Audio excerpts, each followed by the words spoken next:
Bien, señores, tenemos ya con nosotros para la entrevista del programa hoy al licenciado Luis Fernández, ex viceministro de Naturalización y Migración en el Ministerio de Interior y Policía, miembro del Comité Central del Partido de la Liberación Dominicana y un hombre que tiene toda una vida al servicio de los mejores propósitos del pueblo dominicano. Aquí he recibido de parte de él varios libros que son de su autoría, un hombre con un aporte extraordinario en materia de literatura. Aquí tengo este regalo que agradezco grandemente a Luis me haya traído este material. Temas y opiniones.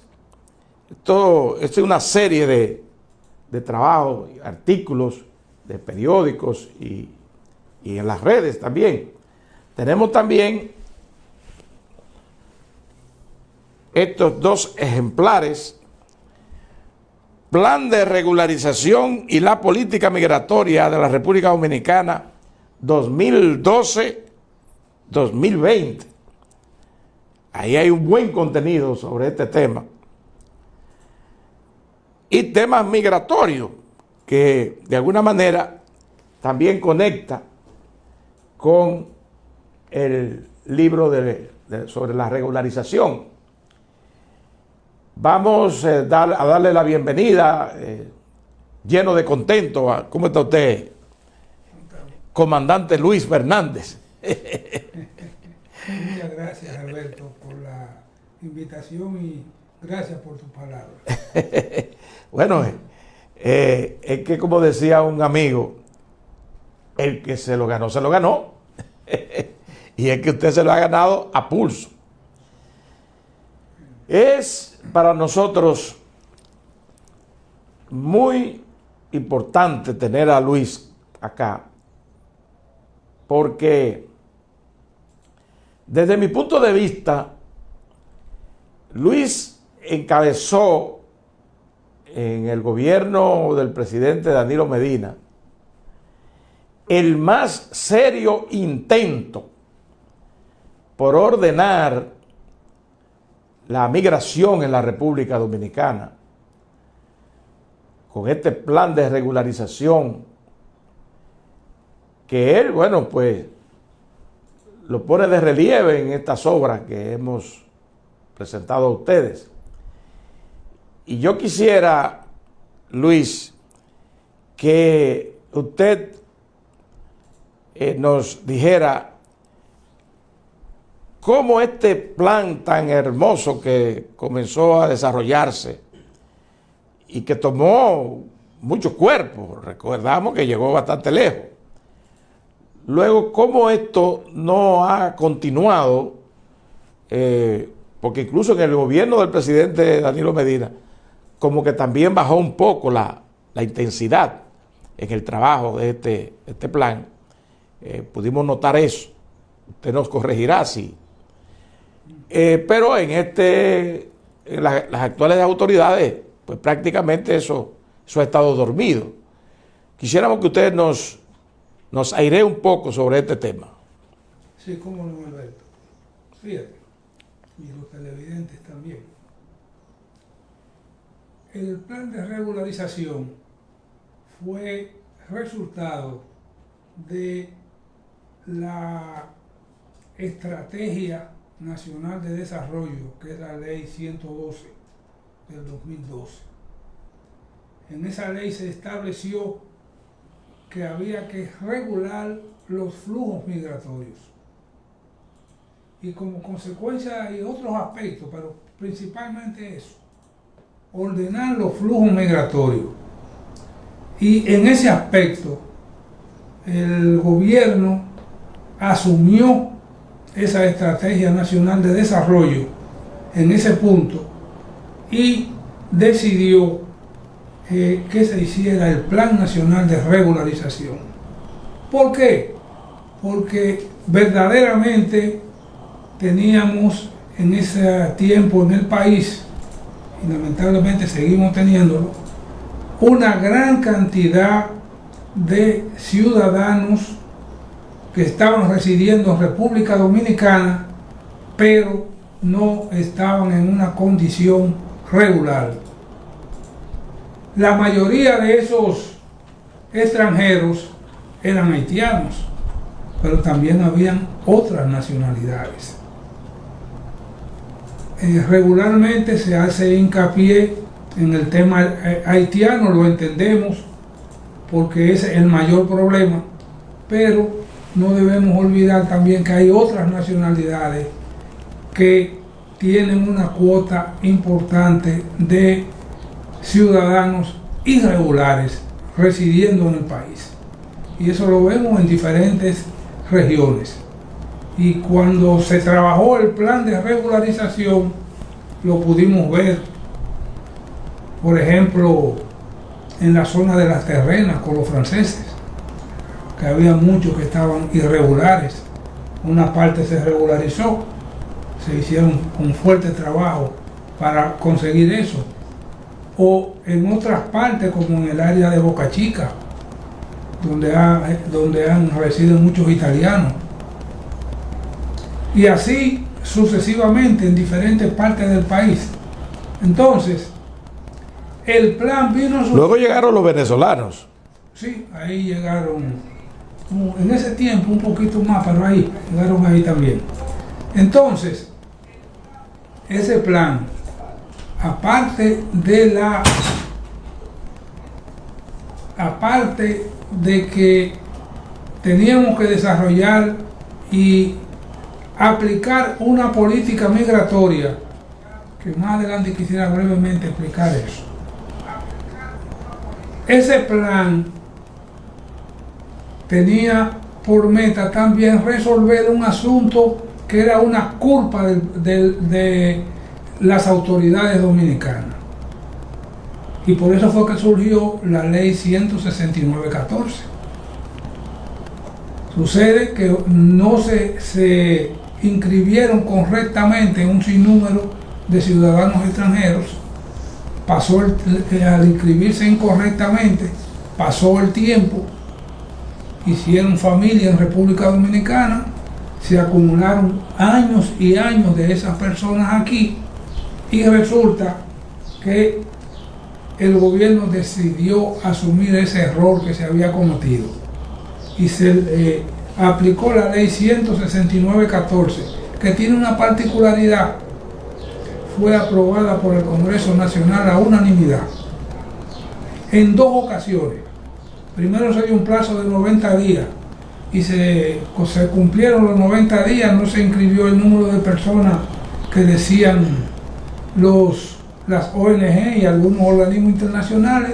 Se le dio otro plazo que se llevó al Congreso y se aprobó de nuevo, 90 días más, y se inscribieron las personas, pero jamás con el número que decían principalmente las ONG. Que ahorita le voy a dar los números sobre eso. Entonces, el plan de regularización vino a resolver en gran medida una situación que se venía dando en el país, donde había miles y miles de personas irregulares sin ninguna identificación, sin seguridad social y sin ningún derecho humano garantizado. El plan vino a que las personas que se acogieron a ese plan, que debo decir que lo trabajamos con no solamente las organizaciones del gobierno que tienen que ver con el área migratoria, ahí trabajaron los organismos internacionales, ahí trabajó las ONG.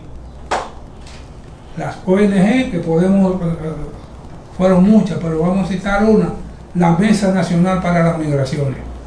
trabajó con nosotros de los organismos internacionales varios, fundamentalmente la Organización Internacional para las Migraciones.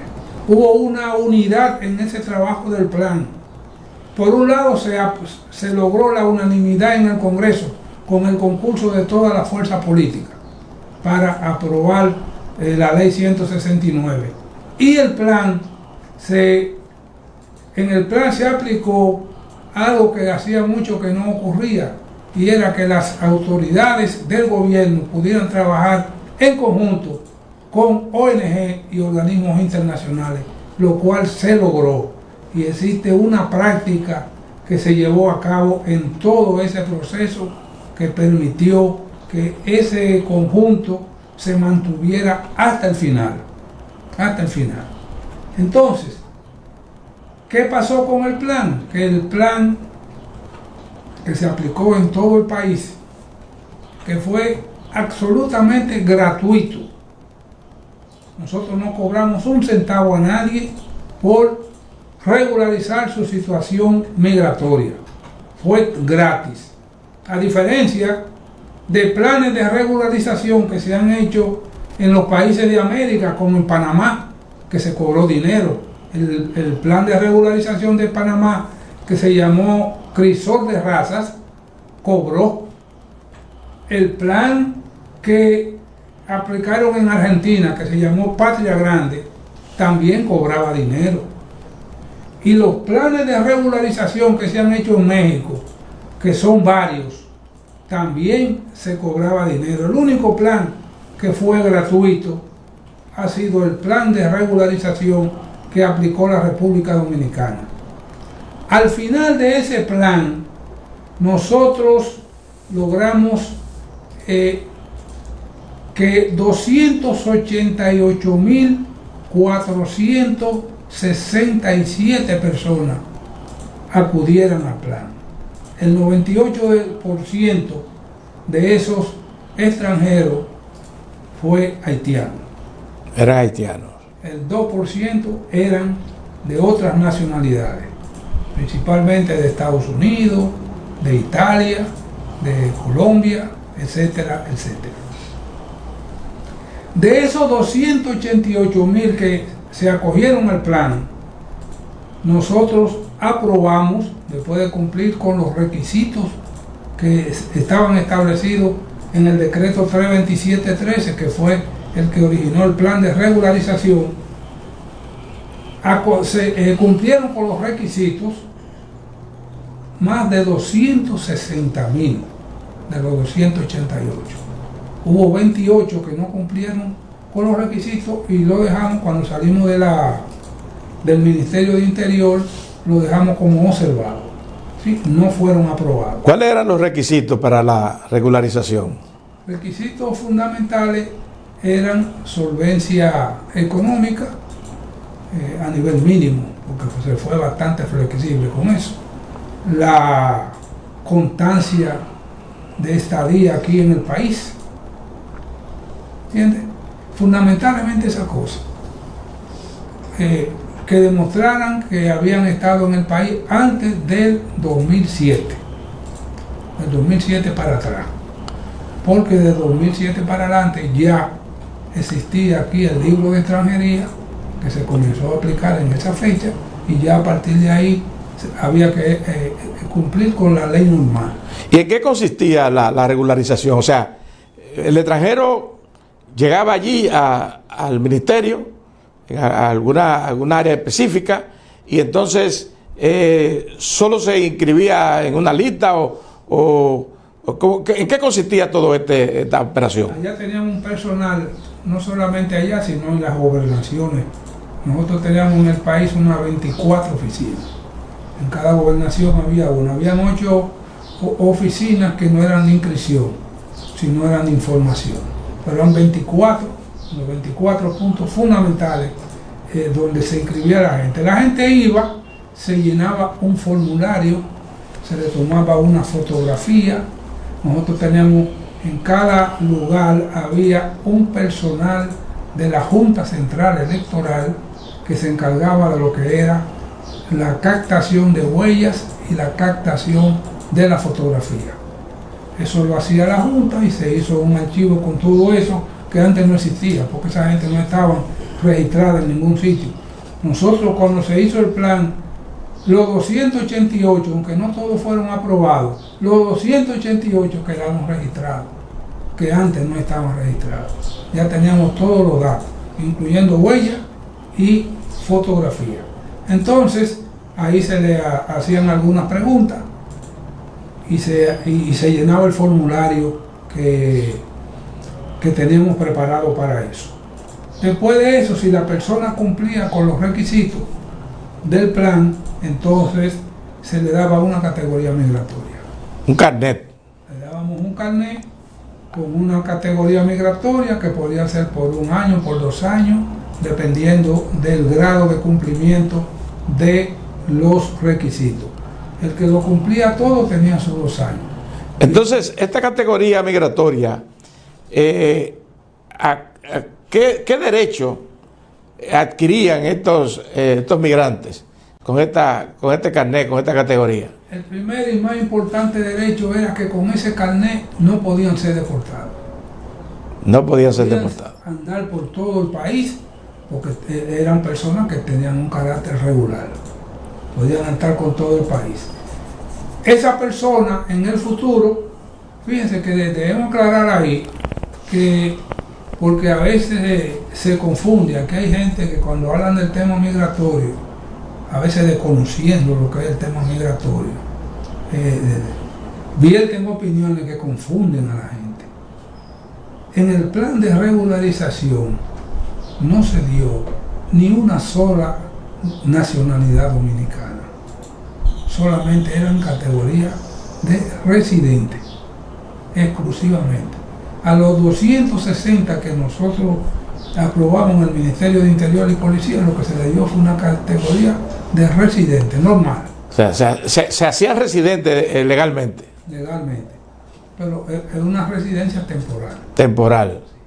Esa, a los 2 años, ellos renovaron esos carnets en la Dirección General de Migración, porque a Migración es que le toca otorgar la categoría migratoria.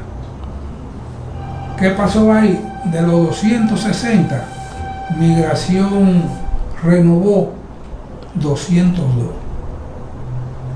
Y ahí faltaron, ahí hubo 58.000 que no renovaron su documento. Pero 202.000 sí lo renovaron. Y de la mayoría de lo que se le dio, de la categoría que se le dio, fue trabajador temporero. Luis, cuando comienza el plan, yo supongo que ustedes ya tienen el número de extranjeros que ustedes tienen ya enlistado, ¿no? ¿Verdad?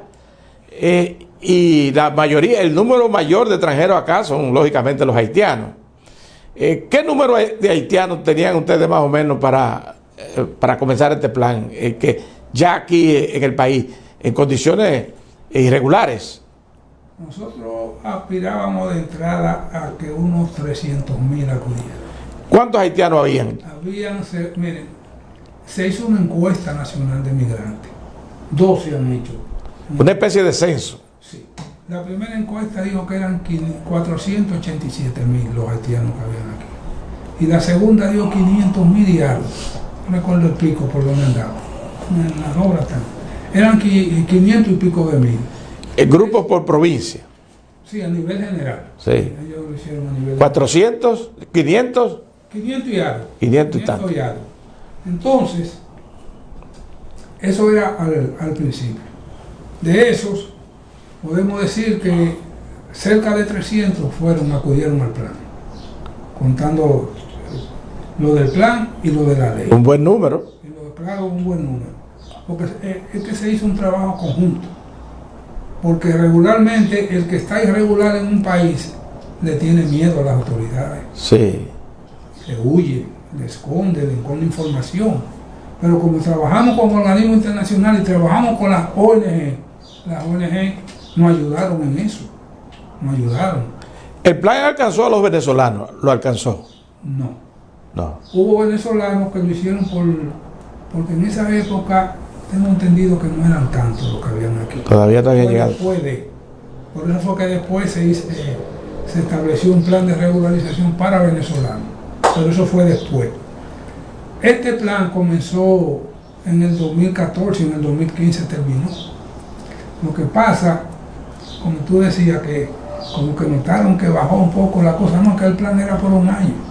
Después de ese año, lo que estábamos haciendo era trabajo del escritorio, chequeando todos los documentos, todos los expedientes que se hicieron de cada uno. Cada persona tiene un expediente y todos esos expedientes nosotros se lo entregamos a la Dirección General de Migración, que debe tener todos ahí. Luis, pero un plan tan importante y de tanta connotación como este plan, ¿por qué solamente tenía un límite de un año? Sí, porque mira, eso fue lo que se acordó. Eso fue lo que se acordó, que fuera un año. Y eso lo acordó el Consejo Nacional de Migración. Después no se ha contemplado hacer un plan nuevo o hacer una prórroga de ese plan, no. Lo único que se le hizo prórroga fue a la ley sí. Pero el plan se estimó que no, que teníamos que terminar lo que habíamos comenzado y lo terminamos. Y debo decirte, Alberto, que lamentablemente, este gobierno ha sido incapaz de darle seguimiento a la política migratoria anterior que estableció el PLD, y me refiero a los 20 años de gobierno del PLD.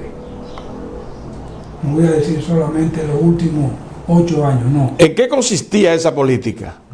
Mira, hay el error en la persona, y en mucho de lo que opinan en algunos programas, que no es tu caso. Aclárate eso. Gracias. Sí. Que entienden que la política migratoria se refiere exclusivamente a la migración haitiana. Y no es así. La migración haitiana es un punto de la política migratoria, porque también está la migración venezolana, también está la migración francesa, italiana, china, árabe, de toda parte. Sí, sí. Aquí nosotros en el plan le dimos un estatus permanente, provisional, como dijimos, a personas de 105 nacionalidades que estuvieron ahí en el plan. Incluso bastante amplio. En el libro está la lista de cuánto fue de cada país.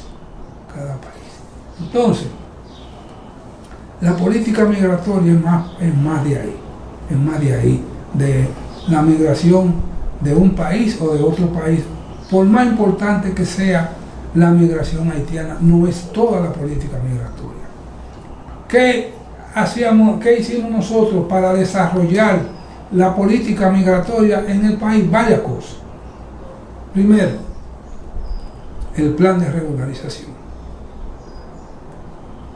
Fue algo fundamental. En segundo lugar, las encuestas de migrantes. Se hicieron 2 encuestas. En 2017 en 2012 una, la primera, y en 2017, porque cada 5 años que hay que hacerla, se hizo la segunda. La tercera correspondía a 2022 y no tenemos conocimiento de que se haya hecho. Es decir, que ahí se rompió eso. Seguridad social.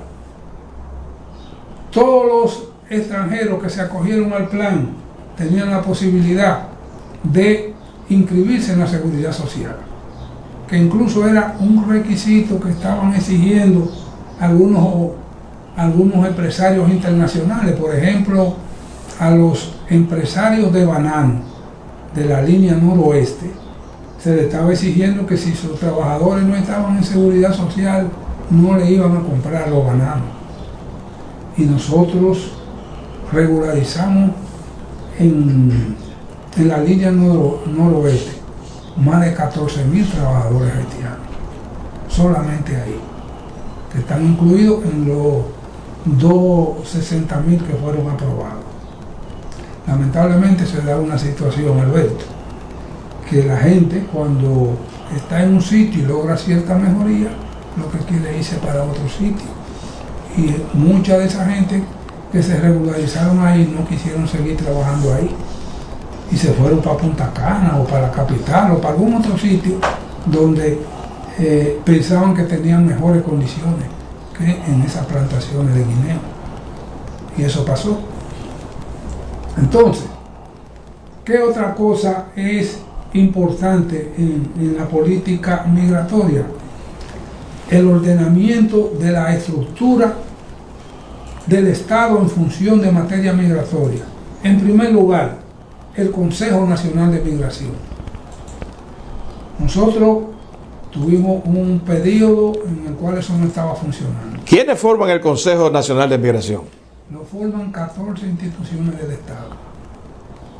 Lo preside el ministro de Interior y Policía, está el ministro de Salud, el ministro de Trabajo,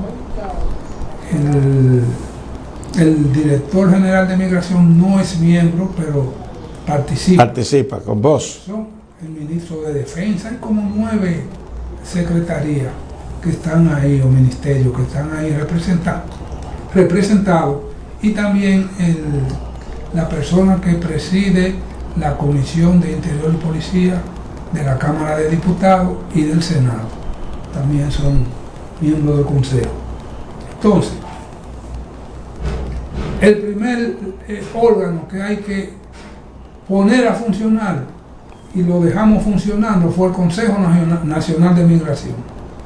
Incluso lo dejamos con sus reglamentos, porque no tenía reglamento, y se le hizo un reglamento y comenzó a funcionar sobre la base de ese reglamento. Porque antes, como parece que esa es la política que se va a seguir ahora, nada más el Consejo se reúne por una razón coyuntural de un problema, y resulta que el Consejo es quien orienta al Estado sobre la política migratoria. Pues tiene que tener una reunión periódica para conocer la de seguimiento de la política migratoria y de orientar al Estado con la política migratoria. ¿Y hay una política migratoria actualmente? Bueno, yo ahora mismo no veo ningún asomo de política migratoria. Si vamos a ver lo que es una verdadera política migratoria, aquí se actúa de acuerdo a la situación que se presente. Fíjense con el...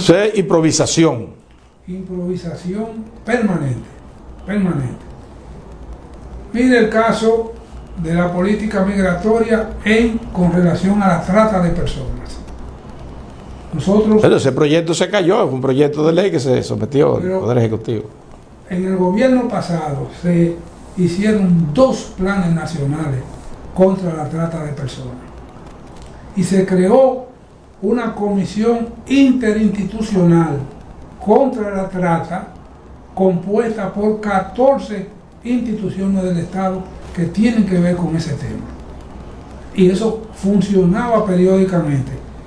Se hicieron esos 2 planes, se evaluaron esos 2 planes, pero ahora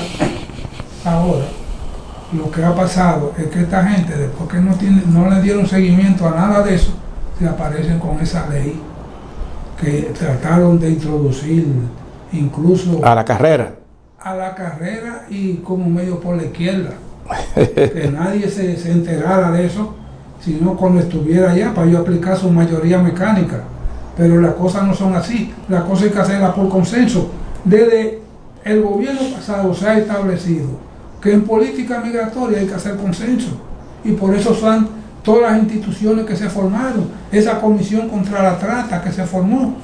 Es decir, que se comenzó a institucionalizar el problema de la política migratoria en sentido general. Hace falta una política con relación a los dominicanos que están en el exterior, que tenemos 2 categorías, los que vienen deportados y los que vienen por voluntad propia. En el gobierno pasado se creó el Instituto de Dominicanos en el Exterior, que estaba haciendo un trabajo. Ahora, ¿qué ha pasado con eso? ¿Qué se está haciendo con eso? se está favoreciendo, se está ayudando. El que viene deportado, cuando viene aquí, lo que se hace es que lo fichan y no tiene manera, de reencauzar su vida en la sociedad. No hay manera, porque está fichado, está allá. Cuando no lo fichan materialmente, lo fichan en la sociedad. Es decir, que no tienen la menor posibilidad de echar hacia adelante cuando llegan en esa condición. Y los que vienen por voluntad propia no tienen una orientación necesaria. Por si quieren hacer una inversión, por si quieren comprar una vivienda o poner un negocio, necesitan una orientación, y eso debe hacerlo el Estado. Eso lo tiene que hacer el Estado. Luis, hay un gran debate y un corre-corre con el asunto de que hay una invasión pacífica de haitianos en la República Dominicana, y incluso se barajan números muy altos de que ya aquí el país tiene más de 2 millones de haitianos, hay quienes incluso han dicho que tiene 3 millones y más. Esta es una realidad que está debidamente contabilizada, o realmente hay una atmósfera para manejo de política. Mira, lo primero que hay que establecer en esto es que nosotros, se hizo un estudio hace poco, salió público, que nosotros tenemos casi 3 millones de dominicanos fuera del país. Sí, bueno, ahora mismo salió el número 2.835.000. Casi 3. Sí, casi 3. Entonces, y somos un país con cierta estabilidad social, política y económica. Así es, así es. Y han salido 3. Entonces, ¿qué pasa? Todo el mundo busca su mejoría. Como decía Juan Bosch, mientras en Haití haya pobreza, va a haber trasiego de haitianos para la República Dominicana. Si en Haití hubieran buenos hospitales, hubiera buenas universidades, se hubiera trabajo para los haitianos, ellos no tendrían que coger para acá. Eso es lo primero que hay que establecer. Ahora, nosotros como país, y como incluso se ha hablado en innúmeros organismos internacionales que me tocó asistir, lo que se está propugnando es por una migración segura, ordenada y regular. Esa es una línea fundamental que se ha trazado en esas reuniones, y nosotros debemos procurar eso: una migración segura, ordenada y regular. Nosotros sabemos que hay una situación explosiva en Haití, y el sitio más cercano que tienen que ir es República Dominicana, y donde más fácil se va por tierra, que nadie se tira, no es fácil tirarse al agua, y menos hacerlo por aire.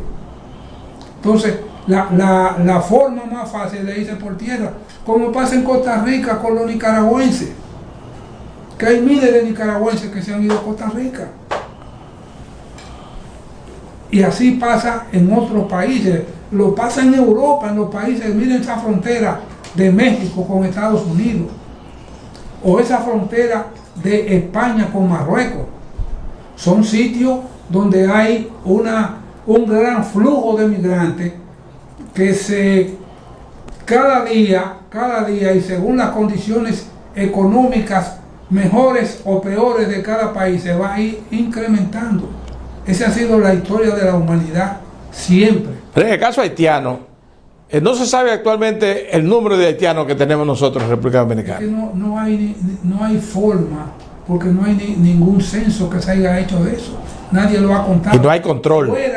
Fuera de las encuestas nacionales de migrantes, que no han dado números, no se ha hecho. Y además la que correspondía ahora al 2022 tampoco se ha hecho. Se rompió el ritmo que llevábamos con eso. Si se hubiera hecho la de 2022, tuviéramos un número aproximado por lo menos. Los otros son buenos, cada cual usted ve muchos haitianos allí, y se forma una idea del número, pero realmente, científicamente, Se sabe que hay muchos haitianos, pero no se sabe exactamente el número. Y es muy difícil aplicar la ley de migración, Luis, en relación a estos casos de extranjeros y sobre todo haitianos. Es que esa ley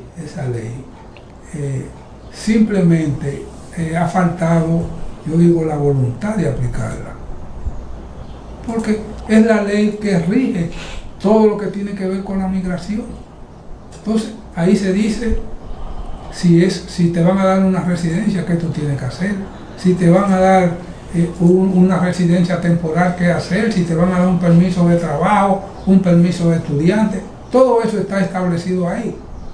Lo que pasa es que también hay una realidad dentro de la política migratoria que nosotros, por lo menos, lo pudimos hacer, y a mí mismo me tocó ir a Haití varias veces a reunirme a través de la Comisión Dominico-Haitiana, que estaba medianamente funcionando, porque por la misma situación de inestabilidad política y social de Haití, eso ha tenido sus debilidades, porque el problema institucional de Haití es un problema serio, porque tú no tienes del otro lado cómo llegar a acuerdos que sean creíbles, y eso hay que rehacerlo. Y que sean respetados. Exactamente. Entonces eso no ha sido fácil. A mí mismo me tocó ir a reuniones allá, nos poníamos de acuerdo en algo, pero después aparecía otra cosa. No se cumplía nada, lamentablemente. Por la falta de institucionalidad de ese país. Total. Entonces nosotros tenemos que hacer el esfuerzo. Son nuestros vecinos, son las personas que están pasando una situación muy difícil. Nosotros como país no podemos asumir toda la situación que se refleja en Haití, porque si nos da brega cumplir con los dominicanos, imagínense nosotros tener que asumir millones y millones de personas ante una situación tan grave como la que está padeciendo Haití, y que no ha tenido, que hay que decirlo, el apoyo de la comunidad internacional, de los que se han beneficiado de la situación de Haití. Porque como decía Juan Bosch, y siempre lo repito, la oligarquía de Haití es la aliada de la oligarquía dominicana. Y los pobres de Haití son los aliados de los pobres dominicanos. Por algo muy importante, las clases no se suicidan. Y resulta que los sectores de poder siempre coinciden en la defensa de sus intereses. Bueno, Luis, el gobierno, desde la rendición de cuentas del presidente, ahora el 27 de febrero, ha planteado una alianza nacional de todas las fuerzas políticas y sociales, una alianza por la soberanía de la República Dominicana, y esto como que ha politizado un tanto el tema de la migración haitiana, sobre todo porque de eso se trata. ¿Cuál es la posición del Partido de la Liberación Dominicana en relación a esto? Sí, el PLD ha sido claro en eso, le ha dicho que no va a acudir a ese diálogo, porque entiende que es una pérdida de tiempo. El presidente de la República es la tercera vez que convoca a la oposición a debatir el problema migratorio. La primera fue en el mes de noviembre. Hubo una reunión en el Palacio en la cual fueron las fuerzas políticas, el PLD acudió, y lo que se acordó ahí, lo que se habló ahí, todo se desvaneció. La segunda vez fue en el famoso diálogo nacional. A nosotros nos correspondió representar al PLD en la mesa de política exterior y migración. Y esa mesa fue incapaz de siquiera conocer un documento en el cual el gobierno fijara su posición con relación a la migración. Y la mesa se dejó de reunir porque el gobierno no pudo presentar ese documento, no obstante haberse exigido en innumerables reuniones que presentar el documento, porque se nos convocaba, llegábamos al lugar y resulta que el documento no estaba y nunca estuvo, y dejó de reunirse y esa comisión no funcionó, y la tercera vez es ahora, y dicen que la tercera es la vencida. El gobierno tiene en sus manos las herramientas para aplicar la política migratoria. Nosotros aplicamos la política migratoria cuando teníamos la oportunidad de hacerlo. Así lo debe hacer el gobierno, que es el responsable de aplicar esa política. Para eso se eligió al gobierno que tenemos. Entonces, que actúen cuando sea necesario el concurso de fuerzas de oposición para cosas que sean de beneficio para el país. No creo que nadie se vaya a oponer. Pero ahora mismo el PLD no está en la disposición de perder su tiempo, como se le hizo perder en 2 ocasiones anteriores, discutiendo cosas que el gobierno puede aplicar y tiene la facultad de hacerlo. ¿Piensa usted que el gobierno ha politizado este tema para usarlo a favor de este intento de reeleccionista que hay en el Partido Revolucionario Moderno?